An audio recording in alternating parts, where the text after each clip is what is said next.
Друзья, приветствую вас. Давайте рассмотрим, какие события ожидают нас на новой неделе и как эти события повлияют на фондовый рынок и нашу национальную валюту.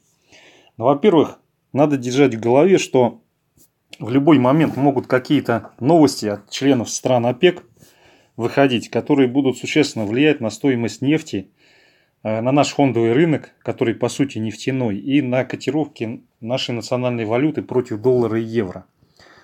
Так, ну вот уже до открытия нашей площадки выйдет еще один индекс деловой активности в производственном секторе Китая от Кайксина. То есть в субботу там вышли государственные, это там еще одно агентство, которое предоставляет данные. Ну, посмотрим, к чему это приведет. Я думаю, скорее всего, либо нейтральный будет выход этой информации, либо положительный. Вот. Дальше в 9 часов индекс производителей по нашей стране. Вот. Но здесь вроде как последние разы он начал отскакивать, расти. Вот. Здесь, возможно, тоже нарисуют, что он еще продолжает расти. Пока непонятно, но с точки зрения кредитования, как оно протекает, корпоративно и других процессов, я не знаю, я не наблюдаю никакого роста по нашей промышленности и сфере услуг. Скорее, наоборот, все сжимается. Ну, посмотрим, какие будут цифры. И в любом случае эти цифры, они так или иначе окажут влияние на наш рынок, как позитивный фактор, если они будут больше предыдущего значения 47,2, и, соответственно, как негативный, если будет снижение. Но последний раз был показан рост. Поэтому я так думаю, что наиболее вероятно сейчас тоже покажут рост, и это послужит неким позитивом для нашего рынка. Ну так просто логично. Если уж расти начал, то и дальше подрисовывать и показывать рост. Так, дальше индекс деловой активности в Германии. Так, российский индекс до открытия площадки выйдет в 9. Индекс деловой активности Германии без 5,12. Это может существенно повлиять на мировые площадки, потому что экономика Германии – это лидер Евросоюза. Соответственно, если там какие-то идут негативные тенденции, то, соответственно, это минус всему Евросоюзу и, соответственно, давление на всю мировую экономику. Конечно, не такое, как в Америке или в Китае, но, тем не менее, все равно определенный негатив будет, если окажется этот индекс ниже 43,8. Вот. И кроме того, это влияние на евро. То есть, если экономика ослабляется, европейская, то евро будет ослабляться. Если она укрепляется, то евро будет укрепляться. С долларом там немножко другая, более сложная зависимость. Так, ну и в 12 индекс деловой активности в производственном секторе еврозоны PMI. То есть, это тоже влияние на курс евро. Но предполагается, что и германские, и европейские, они сохранятся на том же уровне, на котором были. Соответственно, если выходит выше, то это плюс. Евро наиболее вероятно будет укрепляться. Если хуже, то евро к доллару, скорее всего, будет проседать на этой новости. Так, дальше в 5 часов выступление Лагард, председателя ЕЦБ. Соответственно, эта речь, она повлияет на курс евро. Вот, но посмотрим. Я думаю, все-таки, наверное, она позитивно повлияет. Посмотрим, правильно я догадываюсь или нет. Так, и дальше сплошняком 17.45 идут американские различные индексы активности в производственном секторе, занятость в производственном секторе. Индекс деловой активности в производственном секторе, вот наиболее существенный, наиболее важный из этих индексов, он в 6 часов по нашему времени выйдет. Соответственно, ожидается 49,2 значение. Если выйдет меньше, то это может просадить американский рынок. Вот. Если будет позитив, то есть он, допустим, 49,5 выйдет, то это будет дополнительным позитивным фактором для похода S&P американского на новые вершины. Вот. Но если, конечно, мы с утра не начнем валиться, если Азия в минусе не откроется, но я все-таки надеюсь, что сильные показатели по Китаю, они вытянут азиатские площадки, и наибольшая вероятность, что все-таки утро у нас будет с позитивным открытием. Так, ну и дальше идут данные соты, которые в эту пятницу не вышли из-за Дня Благодарения. Посмотрим, что там у нас с рублем, с евро, с нефтью, с золотом в понедельник. Так, вторник. Вторник. Ну, там китайский еще один индекс, но он не такой важный. Так, и вот что еще интересует, это ВВП данные 12.30, 14.00. 12.30 это по ЮАР, Южноафриканская республика, 14.00 по Бразилии. Вот и ЮАР, и Бразилия, они входят в emergence market, как и Россия. И поэтому, соответственно, если по ним выйдут негативные данные, для нас это дополнительный тревожный звоночек будет. Так, и 8:30 выступление члена ЕЦБ Керре. Это, скорее всего, повлияет на курс евро.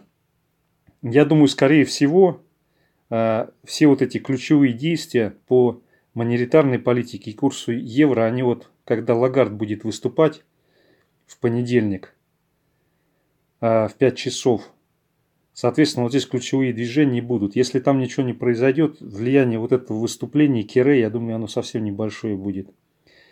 Так, дальше, среда, 4 декабря. Так, ну эти недельные запасы, они не столь критичны.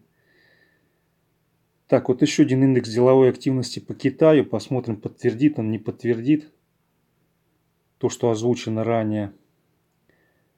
Так, по России индекс деловой активности уже в сфере услуг выйдет до открытия площадки. То есть, соответственно, если он выходит негативный, то это минусы давления на наш фондовый рынок дополнительное. Если позитивный, то есть больше 55,8, то это типа плюс. Ну, потом, позже мы узнаем, насколько он был позитивный, но тем не менее, я думаю, скорее всего, его выпустят позитивный, наибольшая вероятность. Так, инфляция Бразилия, индекс деловой активности в секторе услуг Германии. Вот это тоже 11,55. Ну, оно не столь существенно повлияет на мировые финансовые рынки, но может волатильность по евро вызвать. Потому что здесь как бы деловая активность, она взаимосвязана с внешним балансом, то есть продажей услуг, товаров. И, соответственно, если она падает, то государство оно как-то должно реагировать и менять монетарную политику, корректировать. Так, акцион размещения, ну это так. Так, и вот 16:15 и 18:00. По Америке достаточно важная статистика изменения числа занятых в несельскохозяйственном секторе от АДП. Это в 16:15, это может достаточно ощутимо повлиять на S&P, если значение будет меньше, которое прогнозируется. И, вообще, как бы я смотрю, в среду масса статистики по штатам, среда, наверное, очень волатильный день будет. И 18 индекс менеджеров по снабжению по непроизводственной сфере. То есть, как менеджеры видят, что с запасами происходит, будет происходить. Соответственно, падение этого значения, оно тоже может негативно повлиять на американский рынок и просадить его. Поэтому надо вот в это время наблюдать за тем, что происходит. Потому что просадка американского рынка, она вызовет просадку нашего рынка.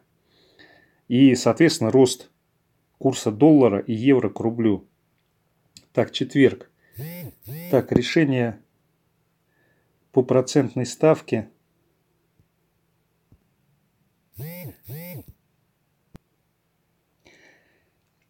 Так, друзья, и четверг, 5 декабря. Так, Индия нам не интересна. Но вот объем производственных запасов по Германии может оказать влияние на курс евро. Вот, и дальше 13:00 заседание ОПЕК. Вот это может быть очень существенно и для стоимости нефти, и для курса рубля к евро, доллару. Вот на это мероприятие надо мониторить. И причем здесь помимо вот этого заседания в течение всей недели могут выходить различные весточки от членов ОПЕК в плане планирования там соблюдения, несоблюдения требований ОПЕК. И вот такие новости, они тоже могут очень ощутимо влиять на цену нефти, вот как заявление саудитов в пятницу. Но там на самом деле сошлись факторы и технические, и фундаментальные. С одной стороны, как ни крути, есть перепроизводство нефти, которое висит и давит. С другой стороны, технические факторы. То есть саудиты заявили, что там надо добывать и добывать. И плюс технически нефть, соответственно, находилась близко к верхней границе канала и должна была сходить к нижней границе, что, собственно говоря, мы и получили в пятницу. Вот, поэтому надо вот эти новости, то, что касается ОПЕК, пока они там договариваются, мониторить и пристальное внимание на это обращать. Так, ну дальше еще идет еврозона, ВВП еврозона. Вот это тоже очень момент такой, очень тонкий. Потому что если ВВП будет, рост ВВП менее прогнозируемого процента 1,2, то это, во-первых, будет ударом по евро. Во-вторых, это будет негативом в целом для мировой экономики и мировых фондовых рынков. Потому что Евросоюз – это рынок, который больше, чем США, ну или сопоставим. Там они менялись в разное время. По-моему, все-таки он даже превышает Соединенные Штаты, если не ошибаюсь. Все страны Европы вместе взятые. Вот. Но тут не могу точно сказать. Так, международные резервы Центрального банка. Так, это неинтересно. Так, ну, объем экспорта и импорта США – это, конечно, важная информация. Но тут можно и так сказать, что у них отрицательный торговый баланс. И они от этого никуда не денутся. Так, вот число первичных заявок на получение пособий по безработице, вот это может негативным образом сказаться, если оно будет расти. Потому что это говорит о том, что нет восстановления в экономике, и, соответственно, для фондов, для стратегических инвесторов это дополнительный отрицательный сигнал. Так, пятница, 6 декабря. Так, объем промышленного производства Германии, ну, в 10 часов это, конечно, ощутимо. Вот, но это, наверное, уже не столь критично после предыдущей статистики по Германии. Хотя, опять же, если будет существенное отклонение или отрицательное значение, то может это поколебать и мировые рынки, и курс евро. Так, Бразилия. Ну, по Бразилии здесь ничего такого нет. Вот по России, соответственно, в 4 часа выходит индекс потребительских цен. Ну, то есть инфляция, можно так сказать. Соответственно, если растет инфляция, то ЦБ, наш ЦБ особенно, он, соответственно, начинает предпринимать меры для закручивания гаек и укрепления рубля. Потому что чем более свободный рубль, чем он ну, как бы слабее по отношению к доллару и евро, это вызывает дополнительный рост инфляции. Вот, поэтому вот этот показатель, он тоже оказывает влияние на курс рубля по отношению к доллару и евро, и поэтому его нужно мониторить. Если произойдет большой рост инфляции, то, соответственно, скорее всего, Центробанк выйдет с интервенциями на валютный рынок.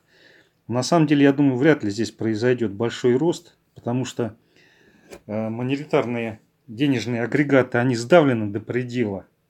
И, скажем так, и экономика, она ну, фактически не дышит. То есть нам нужны дешевые процентные ставки, нужна масса всяких других условий для того, чтобы экономика заработала. И, соответственно, здесь вот те средства борьбы, которые Центробанк использует для удержания инфляции, на мой взгляд, они, скажем так, формально, как Владимир Ильич сказал, что формально правильно, а по сути издевательство. Вот оно здесь так и есть. То есть нам надо другие методы использовать для того, чтобы инфляцию держать в норме. Да и вообще вопрос, как она считается. Потому что как бы, ну явно она не 3,6, не 3,8%. Вот, как они указывают предварительный прогноз и текущее значение. Так, ну и вот еще 16:30 в пятницу изменение числа занятых в несельскохозяйственном секторе. Так, но если, соответственно, это значение будет падать, это будет удар по S&P. Может быть, даже очень сильный, с учетом того, что он на хаях находится. Поэтому в 16:30 надо обратить внимание, какое там будет значение. Вот. И еще такой момент есть очень, как правило, существенный и очень часто работающий. В ожидании какой-то важной новости, если новость планирует, что она выйдет позитивная, как правило, котировки которые завязаны на этой новости, начинают расти. Но когда выходит сама новость положительная, они начинают падать. Но это и называется «покупай на ожиданиях, продавай на факте». Они не падают в том случае, если только она выходит гораздо более позитивная, чем ожидалось. В этом случае действительно возможно продолжение роста. Вот. А в том случае, если она выходит негативная, то ускоренное движение вниз по активу, который завязан на такой статистике или новости. Так, что у нас еще? Вот и уровень безработицы. Вот это очень тоже существенный момент, потому что сейчас безработица в США находится на историческом минимуме. Всегда безработица находилась на исторических минимумах перед тем, как начинался кризис. То есть безработица приходит на минимальное значение. Это говорит о том, что все мощности, все людские ресурсы задействованы. И это, как правило, предшествует тому, что начинается разбалансировка в системе и какие-то кризисные явления. Потому что обычно перед спадом наблюдается полная загрузка. Вот. Поэтому, если сейчас пойдет рост, это с определенной степенью вероятности будет говорить, что мы из этого пика минимального значения начинаем выходить. И что, скажем так, кризис, он уже где-то недалеко, где-то рядом.